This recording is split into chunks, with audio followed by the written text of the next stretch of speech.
Hello guys, welcome back to your lovely channel VK Gyan class. तो I hope बच्चे आप सब लोग अच्छे होंगे। तो जैसा कि कुछ दिनों से मेरा वीडियो नहीं आ पा रहा था गाइज, क्योंकि थोड़ा सा हेल्थ इशू था। तो आज हम लोग एक नया चैप्टर एक नई एनर्जी के साथ स्टार्ट करने वाले हैं, जो कि फिजिक्स का चैप्टर है, एनएलएम न्यूटन लॉ मोशन। तो बच्चों, ये जो चैप्टर है काफ़ी ज़्यादा इम्पॉर्टेंट है, तो आपके बोर्ड के लिए भी इम्पॉर्टेंट है। मतलब बिल्कुल बेसिक से हम लोग पढ़ेंगे up to IIT JEE level तक, नीट लेवल तक हम लोग इसमें क्वेश्चन करने वाले हैं। और ये आपका बोर्ड के अलावा जो है काफ़ी आगे तक काम देने वाला है। ये जो एनएलएम चैप्टर होता है न्यूटन लॉ मोशन, ये आपका अगर आप इंजीनियरिंग करेंगे तो वहाँ पर एक सेमेस्टर में आपको मैकेनिक्स की बुक मिलेगी। उसमें सारा जो है कंसेप्ट पूरा मैकेनिक्स का होगा। ये मैकेनिक्स के अंदर ये वाला पार्ट आता है। ठीक है बच्चों, तो जैसा कि जिनका बोर्ड का एग्ज़ाम होने वाला है, तो बच्चों बिल्कुल एनर्जी के साथ मेहनत करें, क्योंकि लाइफ में हमेशा एक ही बार आता है क्लास 12th आपकी लाइफ में। तो उसके लिए आपको मेहनत करके एग्ज़ाम देना है, क्योंकि काफ़ी कम टाइम बचा है। तो आप अच्छे से जो है मार्क्स को गेन कर सकते हैं एग्ज़ाम में। तो गाइज, अब हम लोग स्टार्ट करने वाले हैं चैप्टर एनएलएम। तो शॉर्ट फॉर्म है एनएलएम, जिसका फुल फॉर्म होगा, एन का मतलब न्यूटन, एल का मतलब होगा लॉ, एम का मतलब motion, Newton law of motion. तो इसमें एक चीज आ रहा है बच्चों, गति। मोशन का मतलब गति। अगर आप हिंदी में इस चैप्टर का नाम देखेंगे तो न्यूटन के गति विषयक नियम। तो जैसा कि नेम से ही पता चल रहा है, तो इसमें सारी कहानी किस पर डिपेंड करने वाली है? गति पर। क्योंकि इस चैप्टर में हम लोग जितनी भी कहानी बात करेंगे, गति की बात करेंगे। क्योंकि न्यूटन ने जो तीनों नियम दिया था, पहला नियम, दूसरा नियम और तीसरा नियम, उसमें किसकी बात की गई है? गति की। फॉर एग्जाम्पल, जैसे क्रिकेट की बॉल होती है, आप ऊपर फेंकते हैं तो उसमें मोशन होता है। जैसे किसी चीज़ को आप क्या करते हैं, धक्का देते हैं तो उसमें बल भी लगता है। ठीक है, किसी चीज़ को खींचते हैं तो उसमें तनाव उत्पन्न होता है। तो ये सब रीजन क्या होता है, यही हम लोग इस चैप्टर में जानने वाले हैं। तो इस चैप्टर में हम लोग आगे फ्री बॉडी डायग्राम बनाएंगे। फ्री बॉडी डायग्राम में जैसे कि पुली क्या होती है, इसके बाद उस पर रस्सी में तनाव कैसे आता है, जैसे किसी छत से किसी रस्सी में क्या करें, किसी वजन वाला गुटके को बांध कर लटका दिया जाए तो वहाँ पर तनाव क्या उत्पन्न होगा। मतलब तनाव एक प्रकार से क्या होता है? बल। आगे हम लोग जानेंगे उसके बारे में। तो इस चैप्टर में हम लोग बहुत सारा कुछ सीखने वाले हैं। तो गाइज बिल्कुल आराम से माइंड को बिल्कुल कूल करके सीखें। इसके बाद अगर जिसको नोट्स बनाना है तो आप जो है कॉपी पेन लेकर रेडी हो जाएं, और नोट्स भी आप बना सकते हैं। बिल्कुल नोट्स अच्छा है, एक भी चीज़ आपको गलत इसमें नहीं मिलेगा, ये मेरी जो है गारंटी है। ठीक है बच्चों, तो चलिए सबसे पहले इस टॉपिक में पढ़ने के अलावा हम लोगों को एक चीज़ की रिक्वायरमेंट होती है, बल। बल, फोर्स। फोर्स क्या होता है?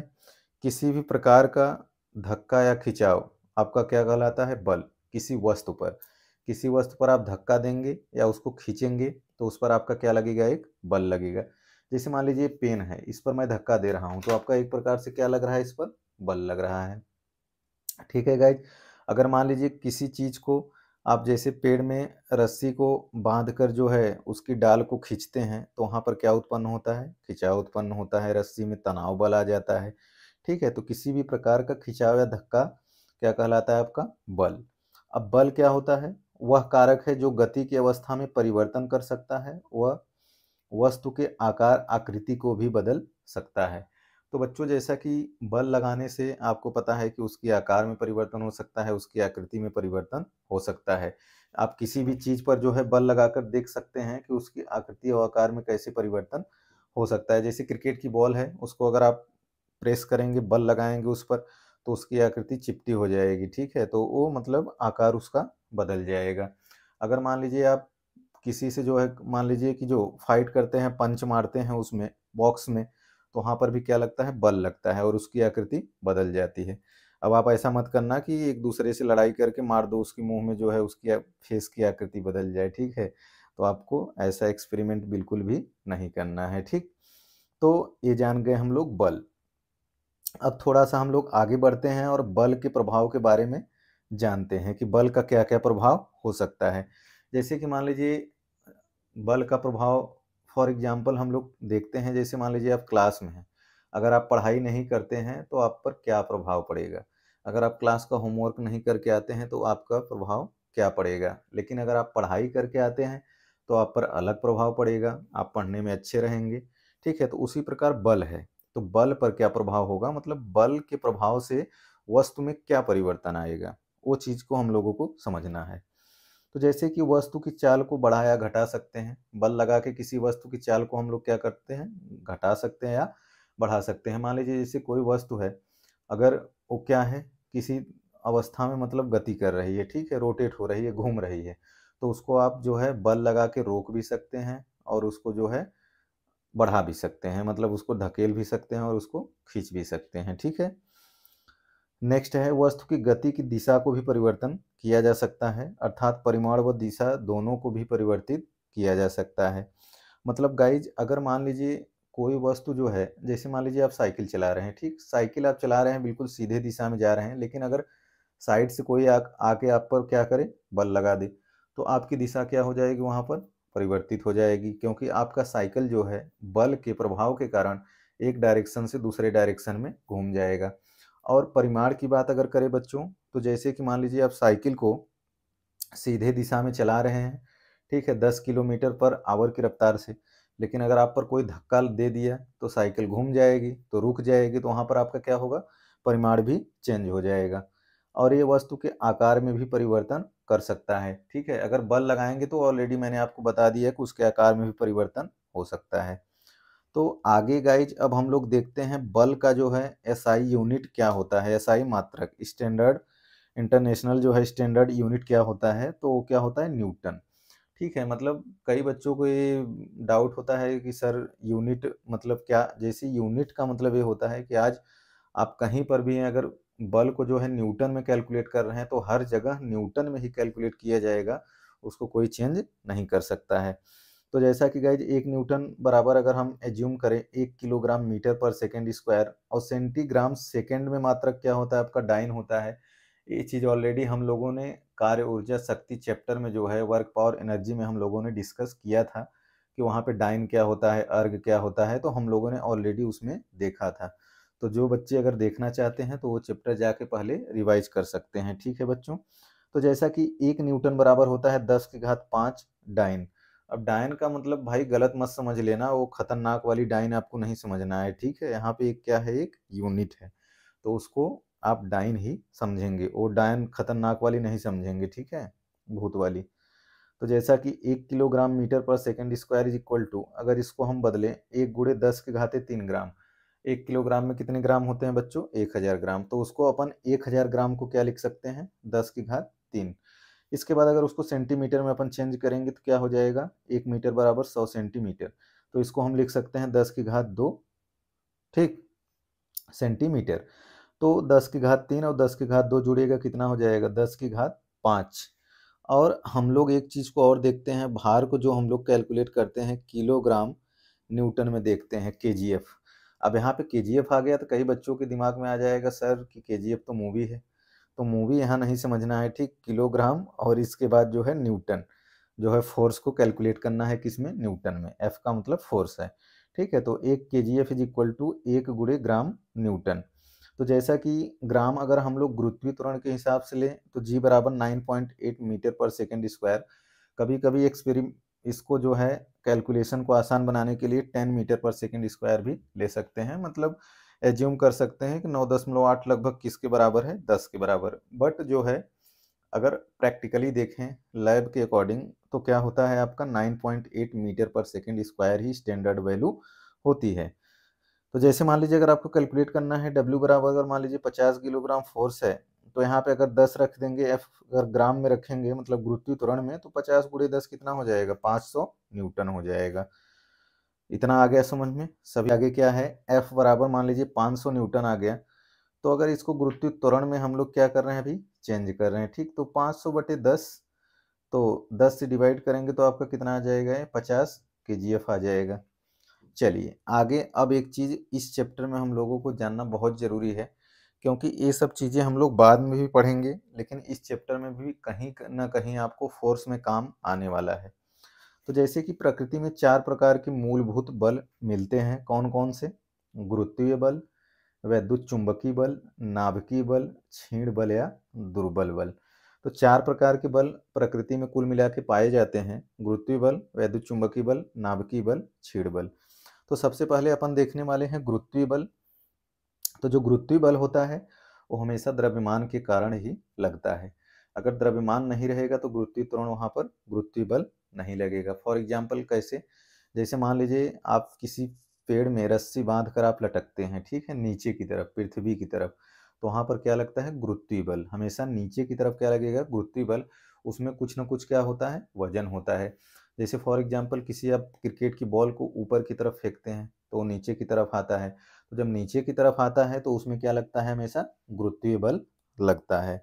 तो जैसा कि गाइज अगर गुरुत्वीय बल को अगर हम देखें कि दो बिंदुओं के मध्य, मतलब दो द्रव्यमान बिंदुओं के मध्य क्या लगेगा, तो जैसा कि मान लीजिए M1 M2 क्या है आपका, दो द्रव्यमान है, और इसके बाद गुरुत्वीय बल है, ग्रेविटेशनल फोर्स है एफ जी का मतलब, जी का मतलब ग्रेविटेशनल है, एफ का मतलब क्या है, फोर्स है। तो ये चीज़ आपको डाउट नहीं होना चाहिए कि बाद में सर हम नोट्स बना लें और जो है कोई पूछे आप बता ही नहीं पाए। तो क्या हो जाएगा, ग्रेविटेशनल, ठीक है बच्चों, तो ग्रेविटेशनल फोर्स, ग्रेविटेशनल फोर्स, और एफ का मतलब आपका क्या हो जाएगा, फोर्स, ठीक, एफ का मतलब क्या हो जाएगा, फोर्स, TATION, ग्रेविटेशन, ग्रेविटेशनल एल, ठीक है। F G inversely proportional to M1 M2। अब यहाँ पे इन दोनों के बीच क्या है, आर दूरी है। इसके बाद ये वाला फोर्स इधर की तरफ लग रहा है, ये वाला फोर्स इधर की तरफ लग रहा है, ठीक है। तो जो ग्रेविटेशनल फोर्स है यहाँ पे directly proportional to M1 M2 है। इसके बाद F G inversely proportional to 1 by क्या है, R² है। तो जब ए प्रोपोर्शनल को हटाएंगे यहाँ पे बच्चों, तो आपका एक गुरुत्वाकर्षण नियतांक आ जाएगा जिसको हम लोग बोलते हैं कैपिटल जी M1 M2/R²। और जबकि जी, कैपिटल जी का मान कितना होता है, 6.67 × 10⁻11 न्यूटन मीटर स्क्वायर पर kg²। तो जी होता है बच्चों आपका क्या, सार्वत्रिक गुरुत्वाकर्षण नियतांक। यह केवल आकर्षण प्रकृति का होता है। अब कई बच्चों के दिमाग में ये नहीं आना चाहिए सर कि जो जी का मान है 6.67 × 10⁻11, ये इतना ही क्यों होता है। तो बच्चों ये जो आपका वैल्यू है कैपिटल जी की, ये क्या है, एक स्टैंडर्ड वैल्यू है, ठीक है। तो इसमें आपको डाउट नहीं होना चाहिए। अब वहाँ पे देखिए इसमें पॉइंट क्या है, दूसरा वाला, यह द्रव्यमान कणों के मध्य स्थित माध्यम पर निर्भर नहीं करता है। जैसे जो द्रव्यमान कण अभी स्थित थे कौन कौन से, M1 और M2, तो उनके बीच जो माध्यम मध्य स्थित होगा, माध्यम जैसे माध्यम मान लीजिए एयर मीडियम हो सकता है, हवा का माध्यम हो सकता है, पानी का माध्यम हो सकता है, तो उस पर क्या करेगा, निर्भर नहीं करेगा। यह बल अन्य द्रव्यमान कणों की उपस्थिति पर निर्भर नहीं करता है, ठीक है। यह बल अन्य द्रव्यमान कणों की उपस्थिति पर भी निर्भर नहीं करता है। जैसे मान लीजिए कोई अन्य बल उसके द्रव्यमान कण पर उपस्थित हो जाए तो निर्भर नहीं करेगा। गुरुत्वाकर्षण बल अन्य बलों की तुलना में क्या होता है, दुर्बल होता है, मतलब क्या होता है, कमजोर होता है। लेकिन गुरुत्वाकर्षण बल की परास बहुत अधिक होती है। परास का मतलब गाइज क्या हो जाएगा, दूरी, ठीक है। परास का मतलब क्या हो जाता है, दूरी। इसमें आपको बिल्कुल टेंशन लेने वाली बात नहीं है। परास को ही हम लोग क्या बोलते हैं, क्षेत्रफल भी मैथमेटिक्स में जो है हम लोग बोलते हैं। तो आपको एक एक पॉइंट क्लियर होना चाहिए, कोई भी डाउट नहीं होना चाहिए। बिल्कुल मस्ती के साथ अगर आप फिजिक्स पढ़ेंगे, अपनी लाइफ के साथ रिलेट करेंगे, तो आपके लिए बहुत आसान हो जाएगा फिजिक्स। तो चलिए, पृथ्वी के कारण गुरुत्वाकर्षण बल अब हम लोग देख लेते हैं। पृथ्वी पर आपको बता दिए GMEM/R²। ई यहाँ पर लिख सकते हैं आप कैपिटल एम की जगह, ठीक है। ई का मतलब अर्थ, पृथ्वी की सतह पर।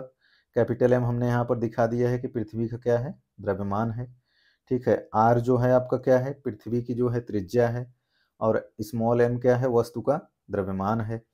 तो यहाँ पर गाइज लिख सकते हैं जी बराबर जी कैपिटल एम बटे R², और जी का मान ले सकते हैं 9.8 मीटर पर सेकेंड स्क्वायर। एफ पृथ्वी is equal to mg, F बराबर मतलब m/g। तो गाइज ये सब चीज़ों में आपको टेंशन लेने वाली बात नहीं है ग्रेविटेशनल फोर्स की, क्योंकि एक अलग से चैप्टर अभी हम लोग पढ़ेंगे गुरुत्वाकर्षण का नियम, जिसमें हम लोग देखेंगे गुरुत्वाकर्षण में सारा कॉन्सेप्ट फिर से हम लोग ये सब देखने वाले हैं। यहाँ पर तो केवल बेसिक है, क्योंकि इस चैप्टर में कहीं ना कहीं यूज होगा, तो इसीलिए आपको बताना पड़ रहा है, ठीक है, ताकि आपको डाउट ना रहे। इसका मतलब इस चैप्टर में बहुत सारे कॉन्सेप्ट आते हैं, घर्षण के भी आते हैं, और कार्य ऊर्जा जो है प्रमेय का भी आता है, मतलब वृत्ति गति का भी आता है। तो कुल मिला के कई चैप्टर के कॉन्सेप्ट इस चैप्टर में आते हैं। तो चलिए गाइज, आगे अब हम लोग देख लेते हैं। इसमें कुछ पॉइंट्स लिखा हुआ है। क्या पॉइंट लिखा हुआ है कि गुरुत्वीय बल ऊर्ध्वाधर नीचे की ओर या गुरुत्वीय बल पृथ्वी के केंद्र की ओर लगता है। तो ऑलरेडी मैंने आप लोगों को हर चैप्टर में जहाँ पर जी आया है तो मैंने आप लोगों को बता दिया है कि गुरुत्वीय बल ऊर्ध्वाधर नीचे की ओर हमेशा लगता है। ठीक, ऊर्ध्वाधर मतलब सीधे नीचे की तरफ लगता है, मतलब पृथ्वी के केंद्र की तरफ। आप खुद ही ज्यूम कर सकते हैं, किसी चीज को आप ऊपर फेंकते हैं तो ऑटोमेटिक नीचे आ जाता है, तो आपको सीधा पता चल जाता है कि सर ये तो जो है गुरुत्वीय बल हमेशा नीचे की ओर लगेगा। और गुरुत्वाकर्षण बल क्या है? एक तरह से केंद्रीय बल है। केंद्रीय बल वे बल होते हैं जो उनको जोड़ने वाली रेखा की दिशा में कार्यरत होते हैं। रेखा की दिशा में क्या होते हैं? कार्यरत होते हैं। ठीक है, तो आपको केंद्रीय बल मतलब केंद्र पर, जो यहाँ पर केंद्र पर बल लग रहा है। ठीक है, जैसे यहाँ पे कैपिटल एम पृथ्वी का द्रव्यमान, स्मॉल एम वस्तु का द्रव्यमान, आर क्या है? आपकी पृथ्वी की त्रिज्या है। और नीचे की तरफ मान लीजिए गाइज, अभी जो अपन ने बात किया एक ग्रेविटेशन फोर्स की, एफ जी की, जो हमने बात किया कि नीचे की तरफ क्या लगता है? एम जी, एम इंटू जी, स्मॉल जी। तो ऑलरेडी हमने आपको बता दिया कि जहां भी गुरुत्वाकर्षण आएगा वहां कुछ ना कुछ क्या होगा? द्रव्यमान होगा। क्योंकि जब से हम लोगों ने परिभाषा इसका देखा कि गुरुत्वीय बल किसके कारण उत्पन्न होता है? द्रव्यमान के कारण ही उत्पन्न होता है। तो यहाँ पर कुछ न कुछ क्या होना चाहिए? आपका द्रव्यमान होना चाहिए।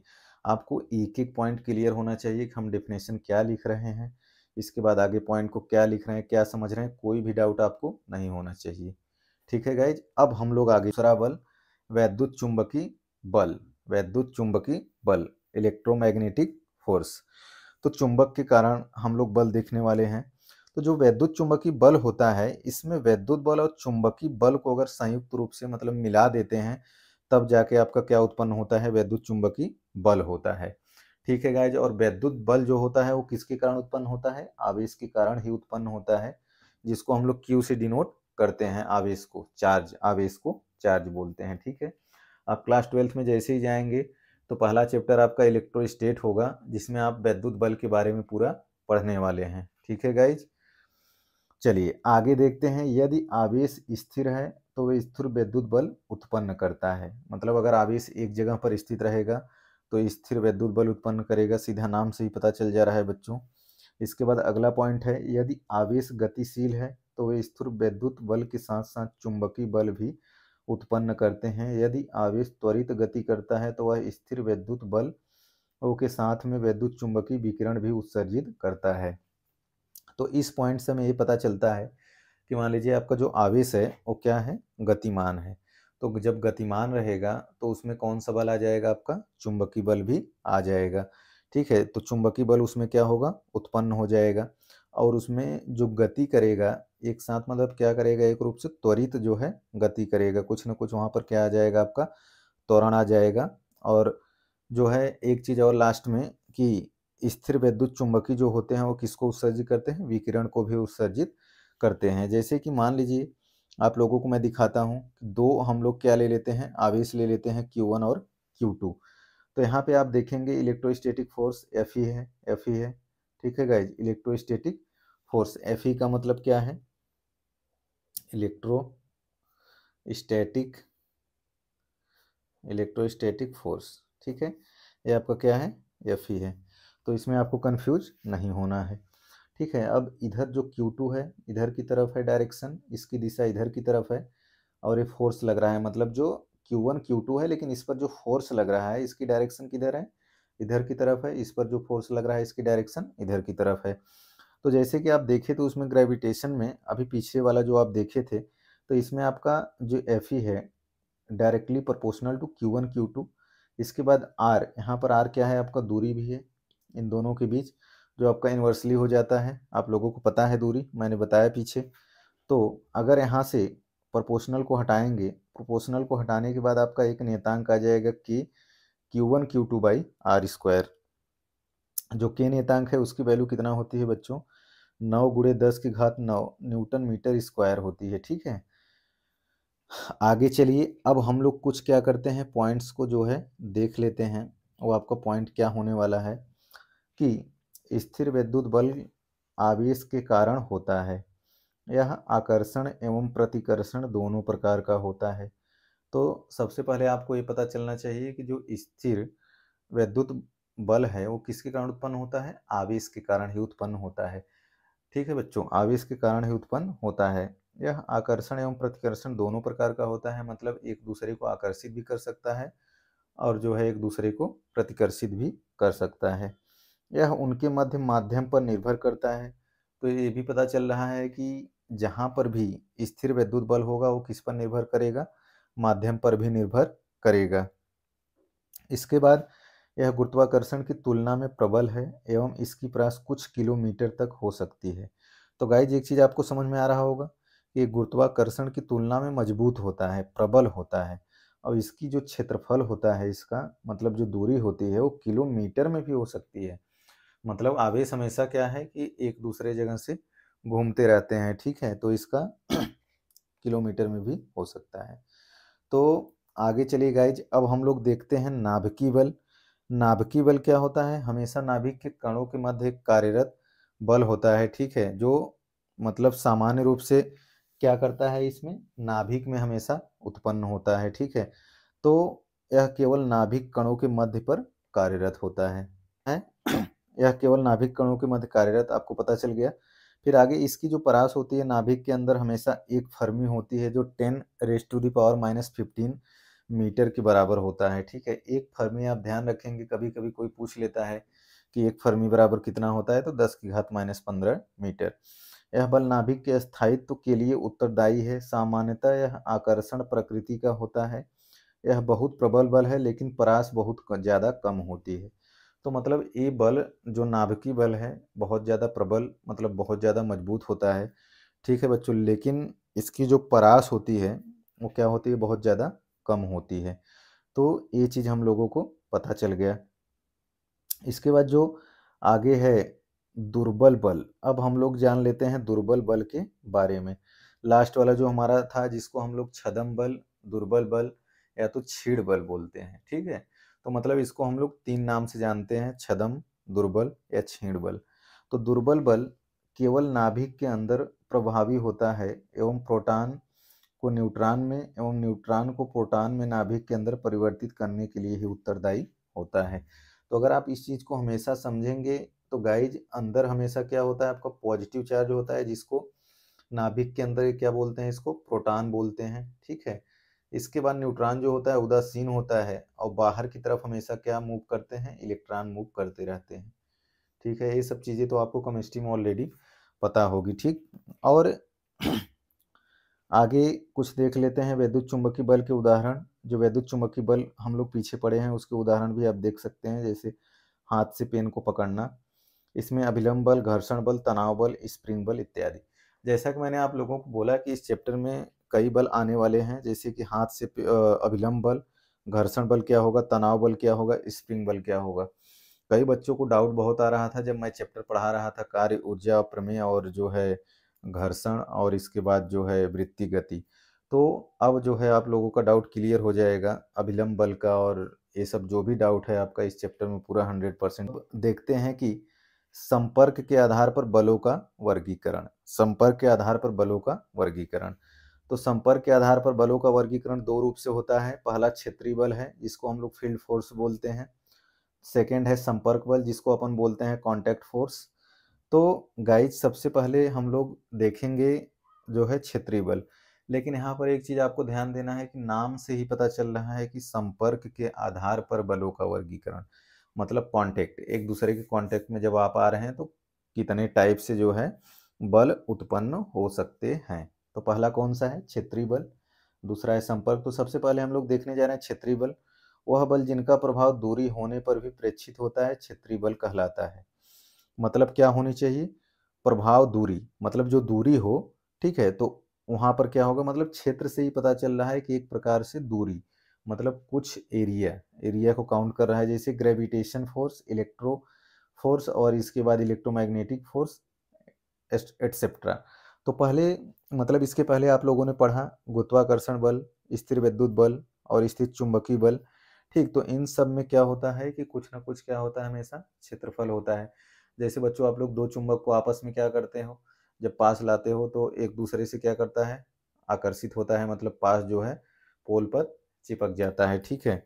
और इसके बाद गुरुत्वाकर्षण गुरुत्वाकर्षण बल में क्या होता है कि ग्रेविटेशन, मतलब एक दूसरे की तरफ इसमें क्या होता है, खुद ही मतलब पता चल जाता है कि ग्रेविटेशन मतलब गुरुत्वाकर्षण एक दूसरे को क्या कर रहा है, वहाँ पे आकर्षित कर रहा है। ठीक, चलिए सेकेंड वाला अपन देखते हैं, कांटेक्ट फोर्स। तो हम लोग अब देखने वाले हैं कांटेक्ट फोर्स हमारा क्या होगा। तो नाम से पता चल रहा है यहाँ पर संपर्क बल, वह बल जिनका प्रभाव अल्प दूरी या संपर्क में होने पर भी प्रभावी होता है। जैसे कि बहुत अल्प दूरी मतलब बहुत ज़्यादा कम दूरी हो, संपर्क में हो, तो आपका क्या कहलाता है, संपर्क बल। अर्थात ये बल संपर्क में होने पर ही लगते हैं और संपर्क टूटने पर क्या हो जाते हैं, शून्य हो जाते हैं। जैसे कि दो चीज़ों को आपस में अगर ले आएंगे तभी वहाँ पर जो है कांटेक्ट फोर्स होगा, अथवा क्या होगा, शून्य हो जाएगा। संपर्क बल के कितने घटक होते हैं, संपर्क बल के दो घटक होते हैं। पहला संपर्क सतह के अनुदिश, दूसरा अन्य संपर्क सतह के लंबवत। सतह के बारे में अपन बात कर लेते हैं। अनुदिश घटक को हम लोग क्या कहते हैं, घर्षण बल कहते हैं, एवं लंबवत घटक को हम लोग अभिलंब बल कहते हैं। जैसा कि ऑलरेडी आप लोग जानते हैं कि लंबवत बल क्या होता है, हमने आप लोगों को ऑलरेडी बता रखा है, तो उसको हम लोग क्या बोलते हैं, अभिलंब बल। जो देखिए गाइस, ये आपका नॉर्मल लग रहा है इस पर, ये मान लीजिए कोई वस्तु है या द्रव्यमान का कोई गुटका है, ठीक, तो ये परिणामी है आपका आर, इधर आपका आर कॉस थीटा है, घटक करेंगे क्षैतिज और ऊर्ध्वाधर आर साइन थीटा। तो आर इज इक्वल टू आप निकाल सकते हैं, ठीक है, N square plus F square हो जाएगा। एन स्क्वायर का मतलब R square sine square theta, R square cos square theta plus R square sine square theta. अगर आप यहाँ से आर स्क्वायर कॉमन लेंगे तो sine square theta plus cos square theta क्या बन जाएगा, 1। तो आपका सेम क्या आ जाएगा, फिर से आर आ जाएगा। अगर आप निकालना चाहते हैं यहाँ पर एफ बाई एन, तो आर साइन थीटा बटे आर कॉस थीटा, आर से आर कैंसिल होगा, तो यहाँ पे tan theta is equal to F by N अभिलंब। तो इसको आप theta is equal to tan inverse F by N भी लिख सकते हैं। ठीक है गाइज, अगर टेन इनवर्स को उस साइड ले जाएंगे टेन को, तो आपका किस में आ जाएगा, इनवर्स में आ जाएगा। तो चलिए आगे आगे देखते हैं। एक जो है सवाल है एग्जाम्पल के रूप में, ये कोई गुटका रखा हुआ है, इस पर कितना बल लग रहा है, अभिलंब बल 60 न्यूटन, और जो आपका फोर्स है 80 न्यूटन है। तो अगर आप आर निकालेंगे तो आर का फॉर्मूला आपको क्या होगा, रूट में N square plus F square होगा। तो एन का मतलब गाइज 60 का स्क्वायर 3600 और 80 का स्क्वायर 6400। 6400 और 3600 को आप क्या करेंगे, यहाँ पर जोड़ देंगे। तो 64 और 3600 को आप क्या करेंगे, जोड़ देंगे, 10,000 हो जाएगा। 100 का स्क्वायर होगा तो बाहर आएगा 100 न्यूटन हो जाएगा। अगर आपको यहाँ पर एंगल भी निकालना है टेन थीटा, तो tan theta is equal to आपका क्या आ जाएगा, यहाँ पे 80/60। टेन थीटा बराबर क्या होता है, लंब बटे आधार। आपको पता होगा, टिग्नोमेट्री में आप लोगों ने ऑलरेडी पढ़ा होगा। तो टेन थीटा बराबर क्या होता है, लंब बटे आधार। तो जैसा कि लंब यहाँ पे 80 न्यूटन है और 60 न्यूटन आपका आधार है, तो 0 से 0 कैंसिल, 2 चौका 8, 2 तियाँ 6। तो जैसा कि जो 4/3 होता है 53 अंश का वैल्यू होता है। तो tan theta is equal to tan कितना हो जाएगा, 53 डिग्री। तो थीटा बराबर कितना आ जाएगा, 53 डिग्री। तो चलिए गाइज, अब हम लोग का स्टार्ट होगा चैप्टर जो बाबा न्यूटन ने दिया था, तीनों नियम। तो न्यूटन बाबा का हम लोग अब तीनों नियम करने वाले हैं। पहला नियम अब स्टार्ट होगा, इसका मतलब अब आपका चैप्टर फाइनली जो है स्टार्ट होने वाला है। न्यूटन का ये क्या है, आपका फर्स्ट लॉ है। फर्स्ट लॉ एनएलएम का पहला नियम है, न्यूटन का प्रथम नियम। ठीक, तो प्रथम नियम, फर्स्ट नियम क्या है कि जो कोई भी वस्तु होती है अगर वो स्थिर अवस्था में है मतलब रुकी हुई है, तो वह क्या करेगी, रुकी रहेगी। अगर गतिशील अवस्था में है तो गतिशील अवस्था में है। लेकिन जब तक उस अवस्था में रहना चाहती है उस पर कोई बल न लगाया जाए, असंतुलित बल। कहने का मतलब है कि कोई वस्तु स्थिर अवस्था में या गतिशील अवस्था में तब तक है जब तक कि उस पर कोई असंतुलित बल क्या हो, कार्यरत ना हो। ठीक है गाइज, तो आपका क्या होता है, न्यूटन का प्रथम नियम। जैसे कि अगर कोई वस्तु क्या है, स्थिर अवस्था में है तो या तो गतिशील अवस्था में है, लेकिन उस पर क्या किया जाए, कोई जो है असंतुलित बल क्या हो, कार्यरत ना हो।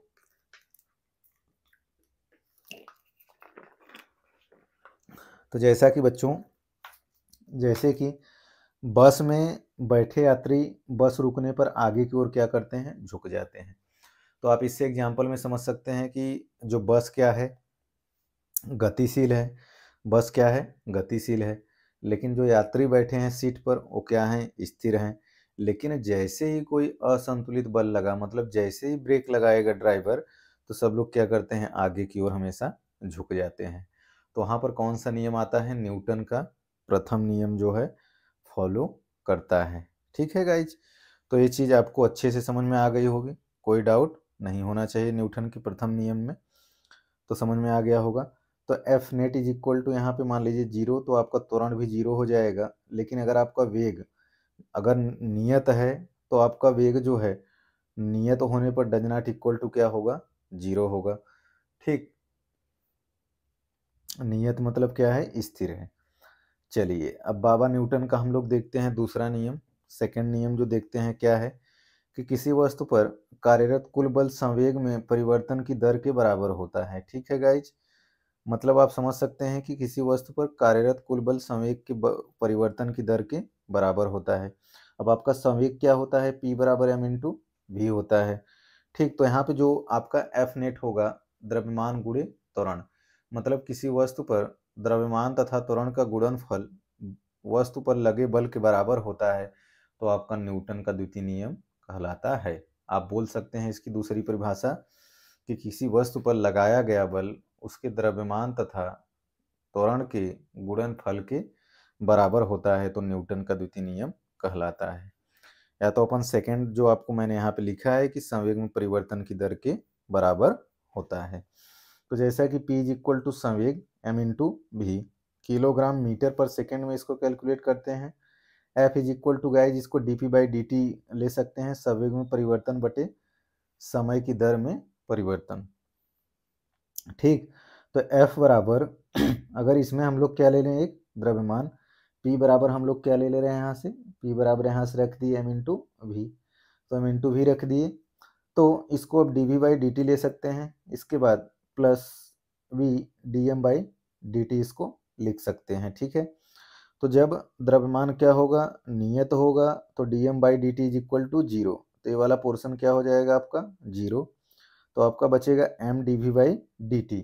अब जो वेग में परिवर्तन बटे समयांतराल है, वेग में परिवर्तन बटे क्या है, समयांतराल, dv बाई dt वेग में परिवर्तन बटे समयांतराल, तो इसको हम लोग क्या लिख सकते हैं, त्वरण, क्योंकि त्वरण की परिभाषा क्या होती है बच्चों, वेग में परिवर्तन बटे समयांतराल, आपका क्या कहलाता है, त्वरण।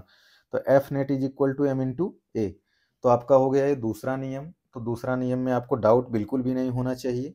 आगे अब आप लोग देखिए इसमें कि मान लीजिए कुल बल की दिशा हमेशा त्वरण की दिशा में हो, तो F net is equal to F1 plus F2 plus F3 करके कैलकुलेट करके इन्फिनिटी तक कर सकते हैं।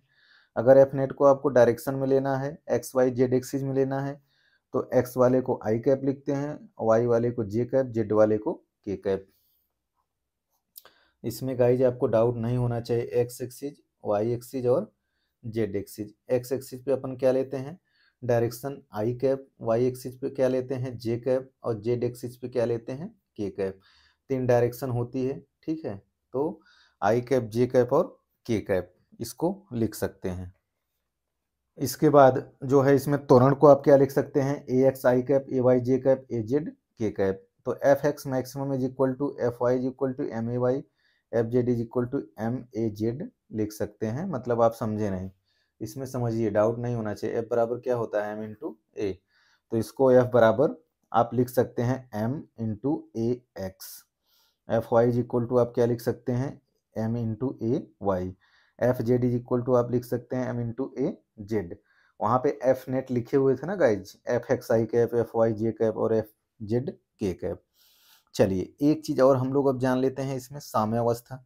साम्यावस्था का मतलब क्या है, इक्विलिब्रियम, मतलब साम्य में कोई चीज क्या हो, रुका हुआ हो, स्थिर हो। ठीक, तो साम्यावस्था में आपका बल क्या होगा, इस चीज को जो है कभी कभी कंपटीशन में पूछा जाता है, तो डायरेक्टली ऐसे लिखा रहेगा तो आपको कंफ्यूज बिल्कुल भी नहीं होना है कि सर इक्विलिब्रियम में क्या होगा, साम्यावस्था में न्यूटन के सेकेंड लॉ के अकॉर्डिंग क्या होगा फोर्स। तो जैसे कि F net is equal to 0 है तो आपका ऑब्वियसली त्वरण क्या हो जाएगा, 0 हो जाएगा। ठीक, और आपका स्थैतिक जो है वेलोसिटी क्या होगी, वेग जो है 0 हो जाएगा। गति जो होगी अगर नियत है तो v does not equal to 0। अगर नियत है मतलब एक जगह तो रुकी है, तो उसी प्रकार अगर एफ एक्स देखेंगे, एफ वाई देखेंगे, एफ जेड अगर तीनों 0 है, अगर एफ नेट 0 है तो अगर ये भी तीनों 0 होगा, क्योंकि एफ नेट बराबर गाइज क्या होता है, F net is equal to होता है F x i cap plus F y j cap plus F z k cap. और इस पर ठीक, तो इसका मतलब अगर एफ नेट ही आपका 0 है तो ऑटोमेटिक आपका F x y F y और एफ जेड क्या होगा, 0।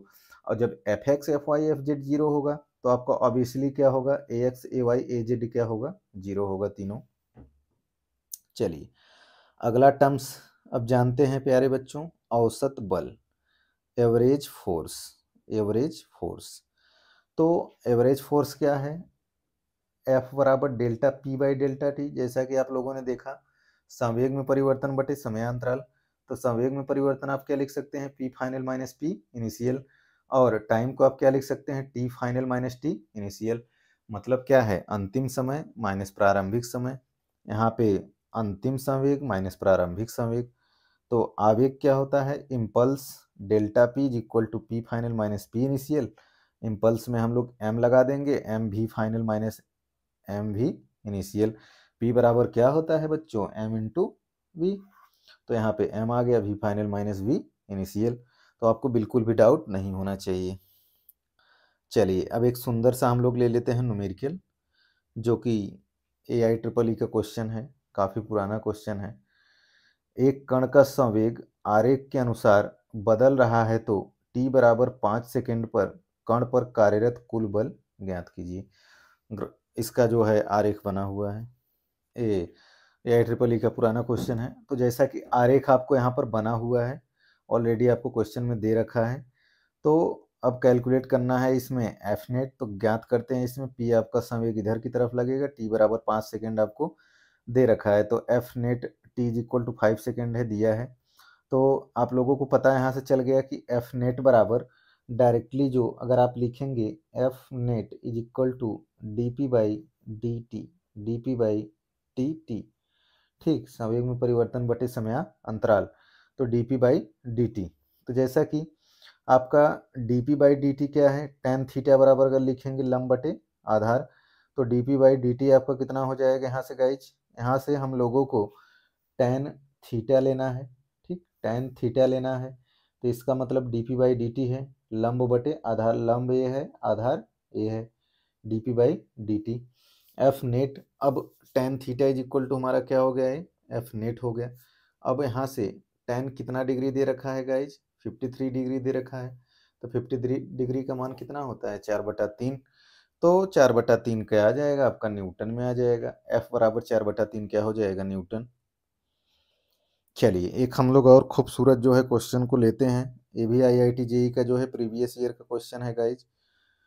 तो जैसा कि आपको एक आरेख बना हुआ है, यहाँ पे 10 न्यूटन बल है, 5 सेकेंड है, 10 सेकेंड है टाइम है। एक कण विरामावस्था से आरेख में दर्शाए गए बल के अनुसार गति प्रारंभ करता है, तो 10 सेकेंड बाद उसका आवेग ज्ञात कीजिए, जबकि m बराबर कितना दे रखा है, 5। ठीक, चलिए तो जैसा कि आरेख के अकॉर्डिंग अगर आप लिखेंगे f इज इक्वल टू क्या होगा, d P by D t, संवेग में परिवर्तन बटे समय अंतराल, तो इसको integration d p is equal to F d t लिख सकते हैं। ठीक, एफ डी टी लिख सकते हैं क्रॉस मल्टीप्लाई करके एफ डॉट डी टी, दोनों तरफ क्या ले लेंगे, इंटीग्रेशन ले लेंगे क्रॉस मल्टीप्लाई करने के बाद। इसके बाद delta p is equal to F dot d t, same वही कहानी, वक्र व समय के अक्ष के मध्य का क्षेत्रफल। गाइज अच्छा हम लोग इंटीग्रेशन क्यों लेते हैं, आप लोगों को इसका बिल्कुल भी डाउट नहीं होना चाहिए, क्योंकि अगर कोई भी क्षेत्रफल लंबा होता है तो हम लोग इंटीग्रेशन से एक छोटा सा पार्ट का जो है एरिया निकाल के हम लोग कैलकुलेट करते हैं। मतलब बड़े पार्ट को हम लोग क्या करते हैं, छोटा बनाने के लिए हमेशा इंटीग्रेशन लेते हैं, छोटे चीज़ का लेते हैं। जैसे मान लीजिए किसी कमरे का अगर क्षेत्रफल निकालना होता है, तो एक छोटी सी दूरी आप क्या ले लीजिए, डी एक्स ले लीजिए, फिर उसका इंटीग्रेशन हम लोग एक्स के रिस्पेक्ट में क्या करते हैं, डी एक्स करते हैं। ठीक, तो उसी प्रकार हम लोग इंटीग्रेशन कर रहे हैं। अब इंटीग्रेशन में एफ टी वक्र व समय अक्ष के मध्य का क्षेत्रफल।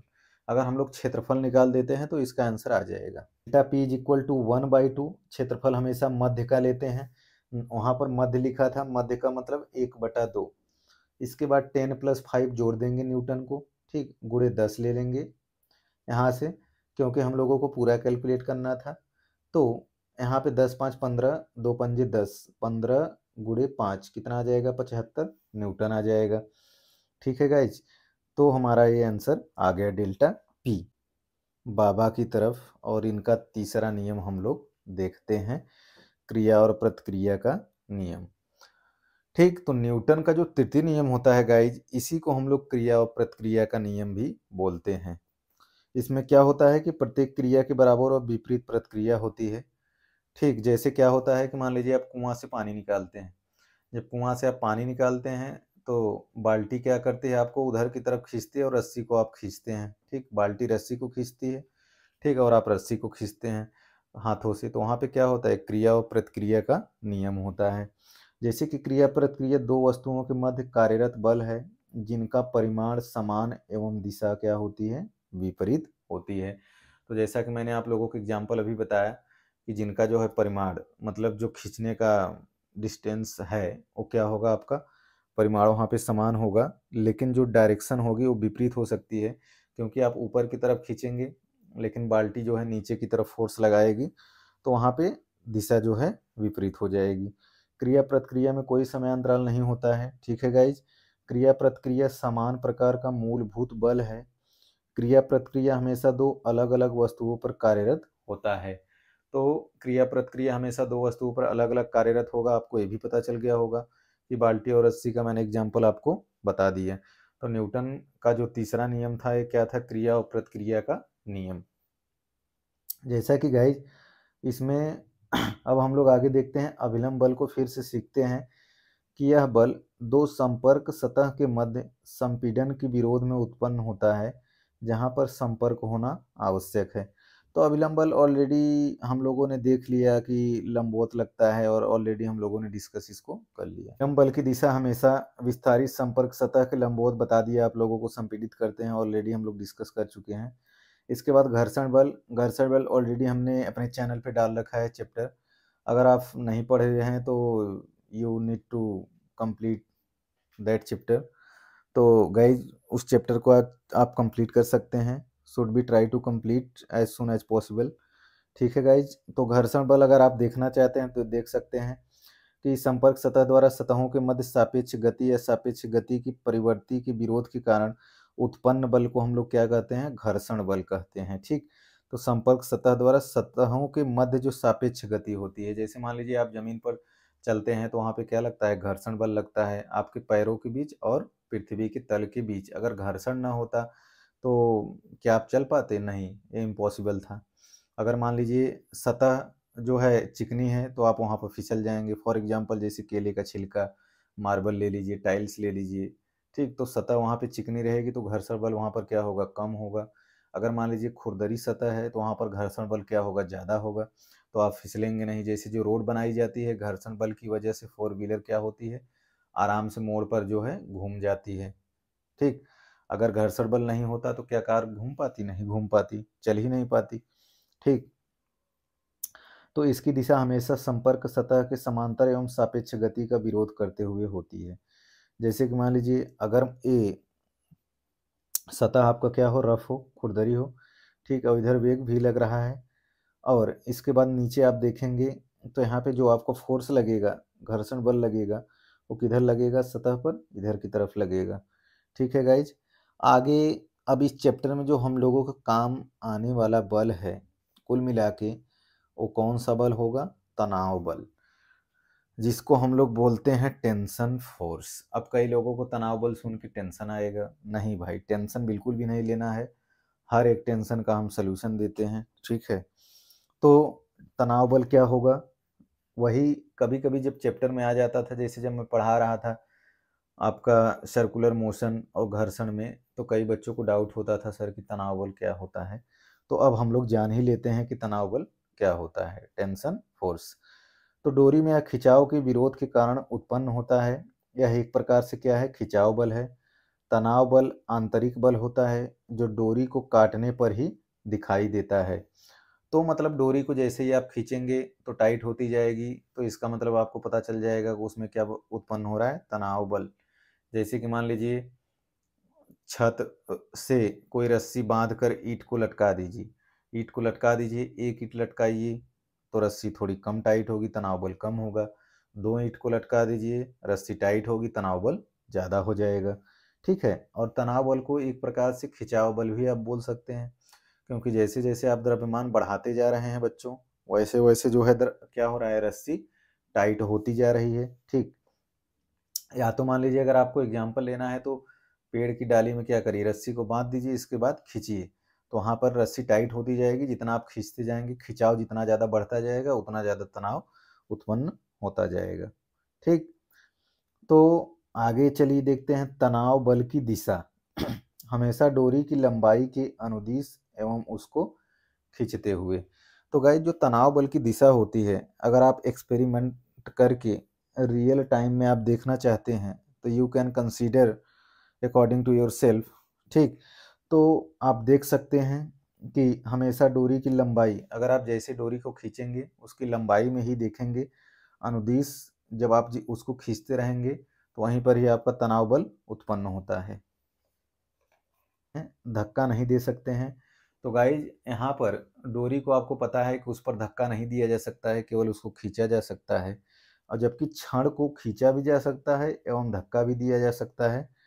ठीक, छड़ को खींचा भी जा सकता है और धक्का भी दिया जा सकता है, मतलब छड़ को अगर आप धक्का दे के उसको मोड़ सकते हैं। ठीक, आगे है अभितान्य डोरी, इन एक्सटेंसिबल जो होती है डोरी, जिसकी लंबाई क्या रहती है, नियत रहती है, जिसकी लंबाई क्या रहती है, नियत। ठीक, और एक द्रव्यमान अगर वस्तु हो, द्रव्यमानहीन वस्तु, द्रव्यमानहीन का मतलब उसमें द्रव्यमान न हो, एम बराबर क्या हो, नगण्य हो, एम इज इक्वल टू क्या हो, जीरो हो, एम लगभग किसके बराबर हो, जीरो के बराबर हो, तो उसको हम लोग क्या बोलते हैं, द्रव्यमानहीन वस्तु। तो जैसे जिसका कोई द्रव्यमान न हो उसको अपन क्या बोल सकते हैं, द्रव्यमानहीन वस्तु। तो द्रव्यमानहीन वस्तु गति कर सकती है, त्वरित हो सकती है, लेकिन इस पर कुल बल क्या होगा, शून्य होगा। तो F net is equal to m into a, m लगभग किसके बराबर होगा, जीरो के, F net is equal to यहाँ पर क्या हो जाएगा, जीरो हो जाएगा। तो गाइज ये हम लोगों ने कहानी जान लिया, तनाव बल का सारा कुछ जान लिया। आगे अब हम लोग बात करने वाले हैं, नेक्स्ट लेक्चर में अपन बात करेंगे निकाय की। अब निकाय का मतलब होता है फ्री बॉडी डायग्राम, जिसके बारे में हम लोग बिल्कुल अच्छे से सीखेंगे। सेकेंड लेक्चर में हम लोग आराम से पढ़ेंगे, उसमें फिर हम लोग जो है फ्री बॉडी डायग्राम बनाएंगे, कहाँ पर तनाव बल उत्पन्न हो रहा है, कहाँ पर गुरुत्वीय बल उत्पन्न हो रहा है, द्रव्यमान कैसे फाइंड आउट करेंगे, तो everything we will see in next lecture. तो गाइड चैनल को आप लोग सपोर्ट नहीं करते हैं, ऐसा मुझे लगता है, इससे जो है डीमोटिवेशन आता है। आप लोग जो है एक छोटे प्लेटफॉर्म से हम जैसे टीचरों को अगर सपोर्ट करेंगे, आगे चल के जो है हमारे अंदर भी मोटिवेशन आएगा, और इसके बाद ज़्यादा से ज़्यादा मेहनत करके बिल्कुल जो है एजुकेशन आपको दे सकेंगे। और जितना भी आप लोग सपोर्ट करते जाएंगे गाइज, जितना भी बच्चों को वीडियो शेयर करेंगे और भी बच्चे देखते जाएंगे, तो हमें भी काफ़ी अच्छा लगेगा, हमें ये पता चलेगा कि जो है हमारा जो कंटेंट है आप लोगों को समझ में आ रहा है। तो गाइज अगर आप लोग मोटिवेट करेंगे तो हम लोग भी मोटिवेट होंगे। ठीक, तो और हमारे पास जितना ज़्यादा एक्सपीरियंस है मैं शेयर करता जा रहा हूँ, आगे चल के और भी अच्छे अच्छे जो है लेक्चर आएंगे और आपका सिलेबस धीरे धीरे कंप्लीट होगा।